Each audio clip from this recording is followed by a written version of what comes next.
Now, the latest on coronavirus testing and research in Kentucky. Leaders from UK say they're taking part in a clinical trial to learn how they could treat patients in the state. The trial will take a closer look at 3 drugs that could inhibit the replication of the virus that causes COVID-19. The medications will be tested along with the addition of anti-malarial drug. The first patients have already enrolled in the trial, and researchers are still recruiting eligible volunteers who are interested in joining. And on the testing front, health officials in a rural group of counties outside Louisville say they're getting ready to bring drive-through testing to that area. And Keith, as we talked about yesterday, the rural areas in Kentucky have been hit harder because they don't have that access.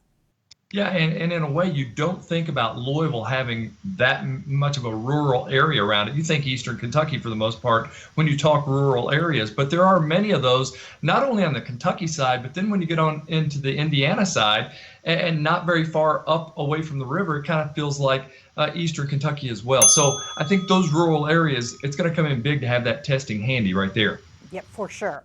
While unemployment assistance continues to be slow in coming for many of Kentucky's jobless, changes are being made as many employers prepare to bring their workers back in.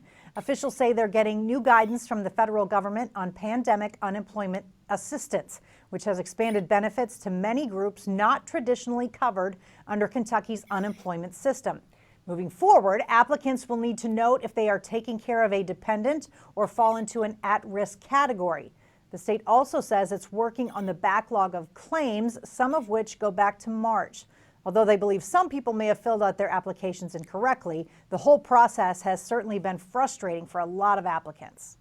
When you get up in the morning and you're like, okay, hopefully I can get through today, and then you get hung up on after 2 hours, like it ruins your whole day. Before you know it, like you end up just like depressed. It's frustrating because it's like, what's the point of being put on hold and put in a queue if I don't hear back from anybody? Keith, I know from experience in my household that we are on a queue. We keep getting calls that say we're still in the queue, and that was from calling last Monday. I mean, I just feel for these people because it seems like it has been so difficult. And now they're having a possible chance at getting back to work here pretty soon, possibly.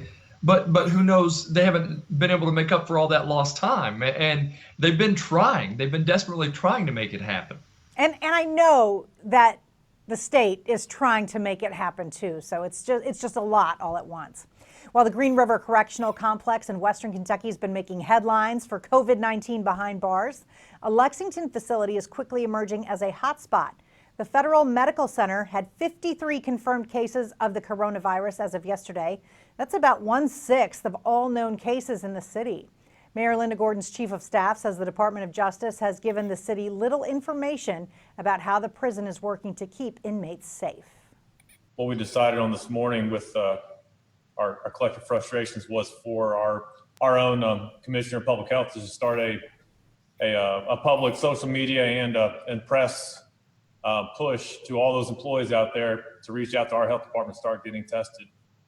Tyler Scott says the city even sought help from federal elected officials like Congressman Andy Barr and Senator Mitch McConnell, but had heard nothing as of yesterday. And Keith, I think that's along the same lines as the unemployment. I would imagine that those elected officials' phone lines have been flooded. I mean, this is one of those topics that I think we talked about maybe in the first week that I came on to Hey Kentucky. It's just one of those, like, what are we going to do when this explodes within a jail system? And we've seen it happen through so many of them. And it just feels like there should have been some forward thinking to stopping this much quicker. Yeah, and I don't know what that would have been, but you're right. While many of us are waiting to see how the state's reopening efforts will go, education leaders are looking further ahead. The Kentucky Department of Education is asking school districts to be flexible as they consider their plans for the beginning of the next school year. The interim ed commissioner told superintendents around the state they need to consider several scenarios, including an early start, perhaps late July, a traditional start, or a late start, maybe after Labor Day.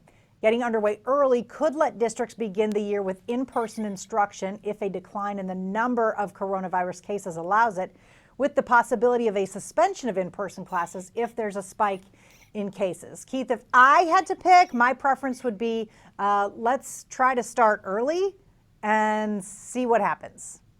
Yeah, I'm kind of like you. I feel like the early start would be good because I feel like they kind of ended this year, even though they've been doing some over the internet and online courses and things like that. I just don't feel like they're getting what they need exactly. And a lot of the students have been frustrated. So maybe start it a little bit earlier, as long as everything is A-okay to get back into the classroom. Yeah, and then it gives them some runway. We'll see. Yeah. Yeah. Up next on Hey Kentucky, another congressman joins our show for the very first time. 4th District Republican Thomas Massie has made plenty of national headlines during his time in office. See part 1 of that interview when we return.